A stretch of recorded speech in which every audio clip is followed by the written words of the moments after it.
Greetings, Summoners. Cosmic here, and welcome back to the Champions Corner. Once again, joined by the most recent champion of the Grand Open, Ryan Valentino. Ryan, how are you doing today? I'm doing pretty good. Thanks for having me. Yep, thanks for joining on and talking about, well, Rex just had to win again, right? So that's kind of the elephant in the room. We can get it out of the way. Yes, Rex did win another event, but before we get into the venue and all that good stuff, why not introduce yourself to the listeners and those seeing the video? You know, who are you? What card games do you come from? And, what ultimately brought you over to Battle Spirits Saga? Yeah, I'm Ryan Valentino. I started out playing Yu-Gi-Oh! I played Kaijudo, Force of Will, Argent Saga, and a little bit of Magic, and now I'm here playing Battle Spirits.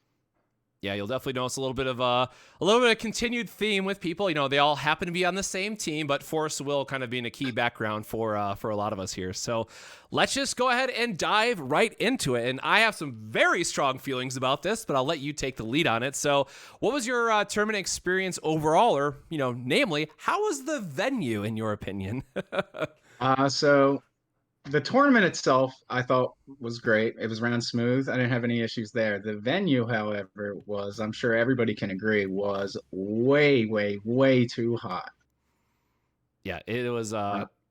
the heat, and there was an update in the Play TCG Discord, so I appreciate the transparency. But apparently what happened is the day before, for whatever reason, somebody completely turned off the AC in the building, and it takes 24 hours for it to recirculate and re-get configured within their systems because it was so large. So whew, wow. It was hot. Like I ended up getting sick. I'll just put that out there. Like I was sick all day Sunday. I had to leave the venue early. Like I was just not having it. So it was too hot, and major kudos to all the summoners who braved it out. But food was all right. And how was day two? Since obviously wasn't around it, there's probably a lot less people, but I imagine the heat wasn't as much of an issue.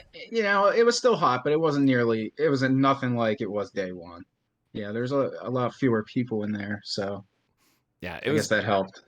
It was really great to see. I guess the other kind of quick credit shout out is where I'd have to give. We had 300, I think it was 340 or 350 summoners come out and battle it in Ohio, and we actually had about 350 players for One Piece as well. Now, again, both games did have like 100 declines or no shows, things of that nature. So there was a bit of there was bad storms in Denver. I know there was some accidents on the way into Ohio, so like a lot of reasons why people couldn't make it. But I was really shocked to see about equal for Battle Spirits and One Piece. So again, shout out to everyone that came down to the venue and battled it out.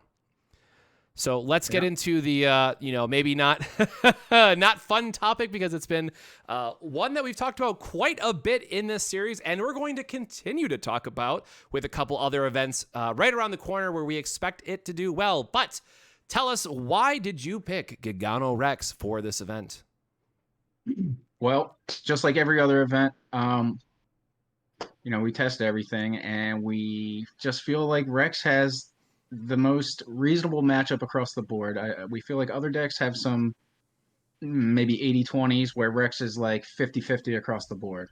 So we're not really afraid of any one deck in particular. We think we can go toe to toe with anything.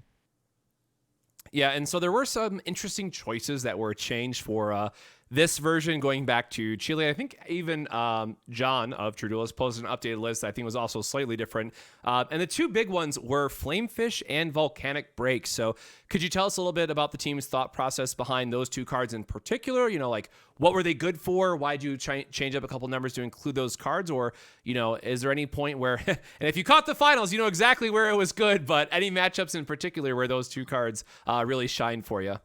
So Flamefish is a little bit better. He's good against. Well, I don't want to say a little bit better. He's got a few more decks where he's really good. Where I would say he's good in the mirror. He's good in the white aggro matchup. He's good against the yellow decks, breaking up Airvitaz. He can block and kill the Hippo. And in purple, he's very good at breaking up the Beldegor shenanigans that they try to do, which is really the only way. There's two ways I feel like you can lose the purple, which is one, depths rides out and you can't deal, or two, you get stuck in the Beldegor loop and you just can't break through. So I think Fish is excellent at that. There's not really a great way to block him, even if like they leave him there. Like that's what the Beldegor has to kill. So the Beldegor comes out, pops the fish and dies. So like things like that, he's just really good. Volcanic Break, it's just a great removal spell. All the scariest things like for us are like 6K or less. Like Yep. all the Beldegor fours and fives, you can volcanic break away in the main phase. And for the yellow deck, I mean, kill less guys, and that's all you really need. Yeah, we saw many a dual Eagles get turned into the KFC special, as the commentators kept Yes, leading that is into. why. Yeah, that's why the fourth break's there. We are not trying to get hit by eagle or hippo. The blessed guys are crazy. Yeah, I was doing a lot of testing, and in the older list, a lot of people are still on two. And I think it was two main and one in the sideboard, if I remember correctly. And obviously now we're going up to the full four across both. And with three, it felt pretty good. But if your name is Ryan Valentino and it feels like you're playing 10 copies in your deck Oh in the man, finals, it was some of those insane. some of those games did feel like I've had 10 copies. I really did. There was a lot of turns where I'm like attacking and I have to leave a guy back for so I don't get smacked by a blessed guy. And then my draw off the scorch is volcanic break. So I'm like, oh, I guess I do get to make these extra attacks, which is just such a big deal. Yeah, and I It's forget if another damage, another card in my hand, and I still have the defense. It's crazy. Yeah, and I forget if it was the top four, maybe it was in finals too. A lot of those matches started to blend together, but I know it it came up where Volcanic Break just, again, hitting for 6K is super relevant. But then it was, I believe it was you that paid the core off of the over Raptidon, making your Dino Man back to a 6K, and then killing something else on top of it. Like, getting to have those plays in red and just having that massive 6K body just can put you so far ahead of certain matchups where, it's not automatically game over, but you're feeling pretty bad across the table if that happens to you. So really a huge shout out to how much power red has in it. Yeah, I just think Red's got the most consistent roster, I think, from the draw power to the removal spells to the creature count. Like even the nexuses, like they're really good across the board. Yeah, and it's really goes to show too, like from Red's main identity, as it were, going back to Japanese battle spirits. Like we talk about why Red is so strong and all the reasons you just mentioned, but that's kind of just what Red does. Like as their like key thing that they'll get set after set after set. And we do see a little bit of a take back where in the the Star Dragons deck and the Ira for the Curse Lords or Void Lords, excuse me.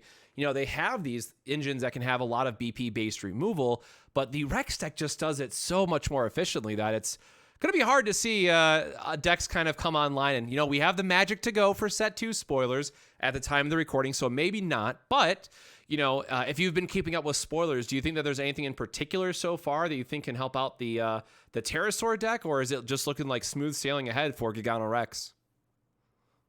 It's looking like smooth sailing because off the top of my head, no, I can't think of anything that really goes into the deck that makes it better. I was a little disappointed we didn't get a single Nexus that really moves the needle. I don't think we got anything better than Canyon or Scorched Battlefield. No, I was pretty Yeah, bummed we out have it. with Nexus as well. I know there's a lot of people who are excited about the one that you can like pop it and draw two because it gives you like that early Yeah, I think reduction. that's yeah, I think it's neat, but like, Yeah. does it really like move the bar? No, I think it's hard for that Nexus to take the spot of one of the two we already have. Yep. Like it seems like it could be a great option for like the slower red decks and what they want to be doing because that early stable reduction is just going to be so important, and then late game it can just cycle itself for a draw too. But your Nexus are probably going to be like Volcanic and that just for the filtering and drawing, and then you lose out on the Scorched Battlefield, which we've seen time and time again. If you're lower to the ground, sometimes just being able to get 2 or 3 draws in a turn extra because of Scorched Battlefield and push damage, like that's everything Red wants to be doing to get ahead. And the Exhaust Nexus doesn't line up well, obviously. Like, no removal that we have currently with how easy it is to get to 4K or bigger in red. It's rough. So I'm really hoping that, I guess it has to be... Well, I guess green could tap stuff down, but it's yellow. That's all the yellow or red. Well, I don't want to give red more BP stuff because then it's like, hey, just play red versus red. So maybe yellow gets something. I don't know. That's more room for speculation kind of in the future. So going back to it, though, we talked about there was a lot of purple, in the Grand Open. We saw from a top cut perspective, purple did get the most representation. And then even when I was trying to top trek back to like 24 or 32, there seemed like a lot more purples. So you had mentioned that Flamefish was pretty good, but is there any other numbers that you might change within the deck to try to, if you were going to expect purple, you would include more Y, or, just give us a rundown if you think of any other cards that might perform really well for you, or that you might change leading into what the meta, how the meta might shift, right, in the future events. So every event, I get tricked into thinking I'm going to play mirrors all day. So these two suppression keep getting in my deck, and every tournament's the worst card in my deck. So that's the one thing I would cut. I wanted to play more creatures. I thought 26 was very, very low. It turned out to not be, but I cast suppression exactly one time in that tournament. I think it was in like top four. Jesus. Every other time it was immediately discard it to the canyon and then side it out. So that would be my main change. I don't know if there's a lot of mirrors, the card's good, but it's not good against anything else. Yeah, and it's something we keep going back to, and it could just be as players are reporting, it's like, oh, I teched my deck for purple, and I didn't see a single purple, deck in 9 rounds, even though it's probably probably the most represented color.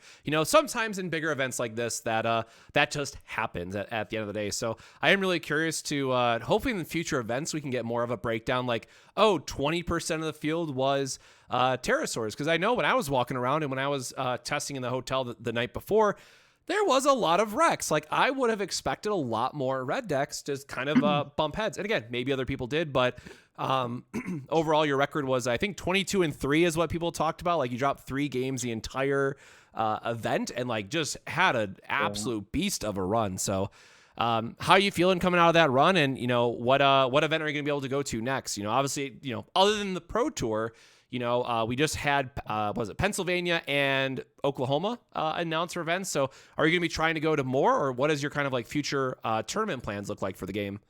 Yeah, well, I'll definitely be going to the Pro Tour. And then, yeah, I mean, as far as I know, I should be able to go to both of them. So I'm excited. I'm very excited for set 2. I can't wait to start building decks again. I feel like I've been stuck with this Pterosaur deck for like 6 months now. Yeah, then that's another part we keep going back to for a lot of us that, we got ready for the launch event back in February. So keep in mind, many of us have been playing the same exact format since February 1st when the full spoiler was revealed. Now, again, to be fair, back in February, Nova was the best deck. Everyone thought Nova was insane. And, to be fair, it did have some good showing.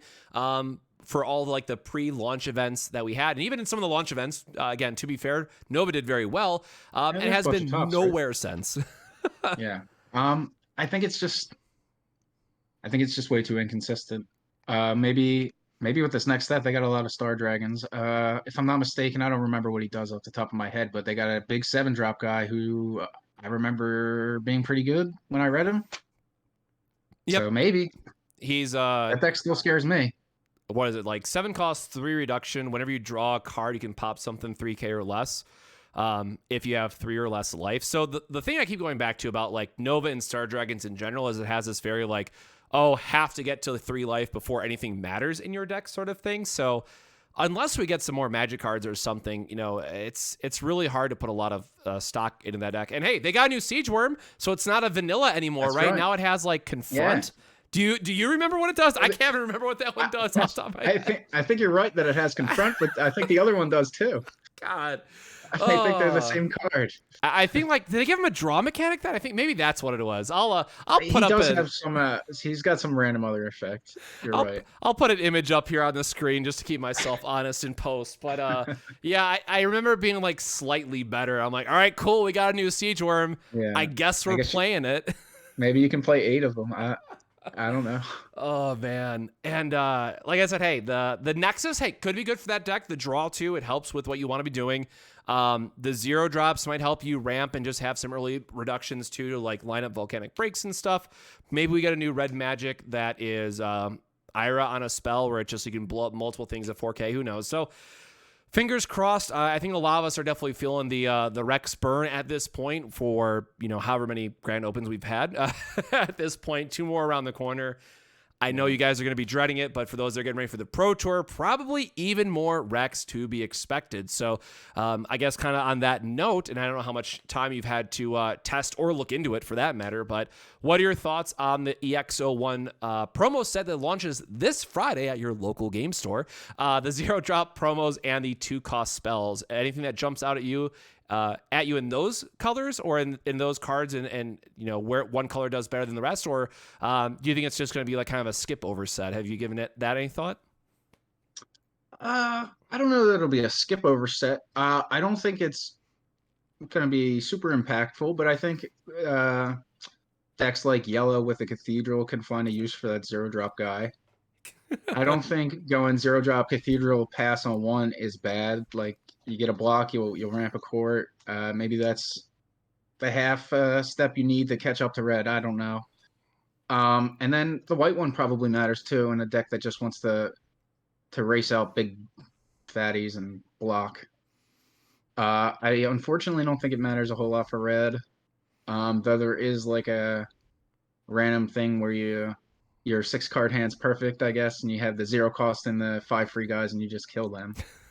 Oh, But God. outside of that, I don't really see application for it in red. Yeah. They definitely lean I'm to more of a mid-range or control style of strategy for just helping ramp out those bigger threats. And at least for red, it's not what it needs right now. As far as the spells go, I think they're all the same thing, just for their color. Yep. The yellow one is the one that jumps out to me is the most viable. I will happily play my 5-drop Angel with Luster and make it 8K before I swing, so I don't get Volcanic Raked, and try to do my tricks.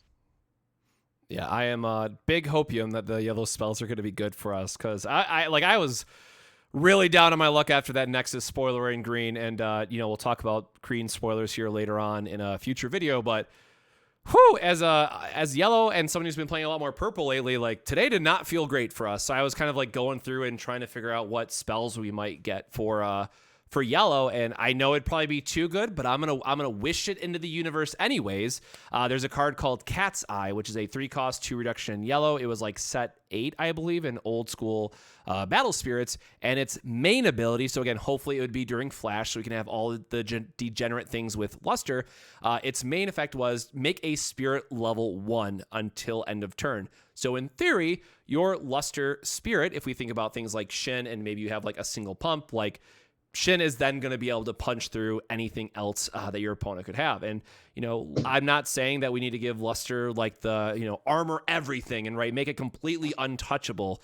But, maybe make it to force their Spirit to be level 1, and then they have like a suppression or something anyways, right? Like bring it back to the Battle Tricks point where like they still have to work for a little bit more. So I'm really hopeful we can get something for Luster. The devs told us that it's supposed to be really good in the next set. I don't know how much based on the current spoilers, I'm not sure how I feel about that. And then, of course, speaking of cards that are so wonderful, right? How do you feel about, what is it, Smag, I believe is the dragon? How do you feel about that wonderful 4-cost dragon? How good do you think he is? I don't think he's very good. I think that, You can lay it on. Come on, it's all right. I don't think. So I'm a person that even though he looks awful on paper, I will still try to build decks with him. I will probably even be doing that after we get off of here. I think 4-cost no reduction is rough. He does draw a card. He does ramp a core, or always draws a card. Sometimes ramps a core. That's his level 2, something like that. But in a deck like the yellow deck that made finals, where you're playing all these colors, like he doesn't seem so bad. You'll take the universal reduction on all your things. So like, yes, he's very expensive. I'm not actually sure on his stats. They may be underwhelming as well. But I think there's a world where maybe you do play it in some sort of deck. I don't think it's the worst card ever. You're definitely a little bit more generous than me on this topic, because I'm not sure how if you've seen the most recent version of Yellow that I was throwing together.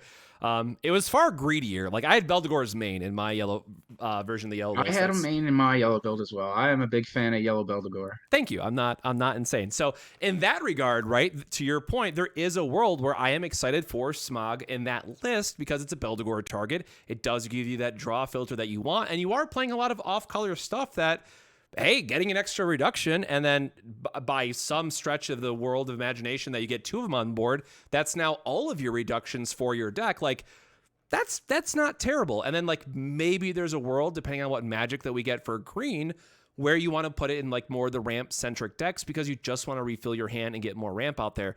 But, kind of outside of those 2 applications, I think it does fall a little bit flat right now, but maybe we'll see some new decks pop up with set 2. Again, we're basically done with spoilers, but not done with spoilers. I think the spells could matter, or magic cards, could matter a lot and change some of opinions. That's why I haven't done like a recap video on any of it yet, but that remains to be seen. So with that, I guess any last thoughts you want to give out for EX01 and kind of its meta placement or things that you want to start with, or just kind of a look forward to see what yellow can pull off with the EX01 set?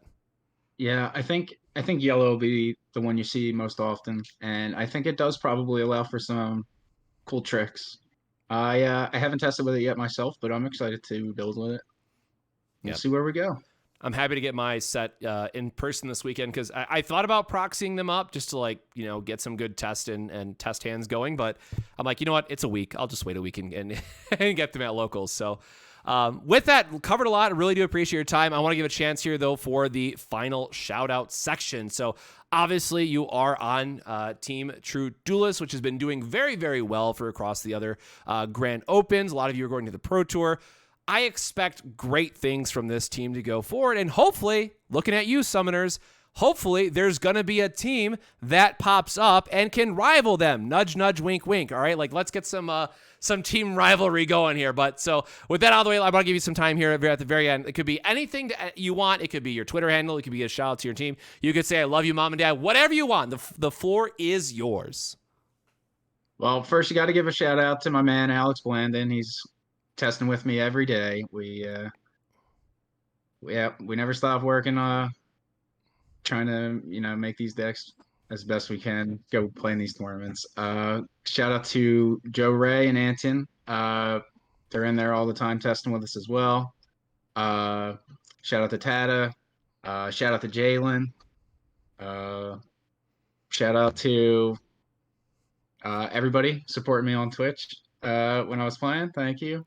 And yeah, I don't know. I guess that's it. Sorry if I forgot anybody. I'm not good at rattling names off the top of my head here. Hey, all good.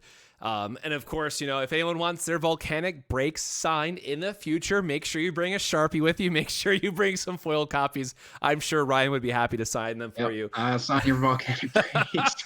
Seriously, it was just brutal watching that, man. Again, yellow player forever in my heart. Maybe swapping a green was set too, but those are some just beating. So bad to watch volcanic break after volcanic break. But again, wonderfully piloted. I think that you played flawlessly. I think there's one turn that John and a couple others had mentioned that it was at the Freeze-It-All in the volcanic break turn. Yeah, I'm sure they bullied you about it. Times. Yeah, I'm not going to bully you about it, I promise. I don't even remember the situation. But literally everything else was flawless. It was insane. With the extremely hot temperature of the venue the day before, obviously probably didn't sleep that well, still kind of warm the next day. You played extremely, extremely well. And I just had to, give a proper shout out to that at the end, because that's what it takes to be a champion at the end of the day, right? That is a grueling weekend that, yourself and obviously everyone else that was in top 16 had to endure. And that was not an easy event. I think that's definitely going to be one of the most competitive Grand Opens that we see for a while, on top of probably one of the worst playing conditions that we've seen. So fingers crossed that PA, well, first off, again, sorry to my overseas, summoners. Hopefully those events go well, but I'll be going personally to, Pennsylvania and Oklahoma. So I'll have, firsthand experience on how those go, but hopefully all future events are, cooled and there's water for everybody. So with that, Ryan, thank you so much again for your time and joining us for the Champions Corner. Congrats again on your win. And I know you're going to be getting ready for the Pro Tour. Lots more grind to go. So we expect great things from you in the future. So Oh, thanks I again have for one coming more on. thing before Sure. we go. I Sure. forgot a shout out. I'm sorry. Rest in peace, Fresh. No. Somebody will not be happy if I don't get that in there. Oh my God. All right, Kaiju, let's go. All right. With that out of the way, hope you all have a wonderful rest of your day. Stay safe, stay hydrated, and we'll see you in the next Battle Spirits Saga video. Cheers.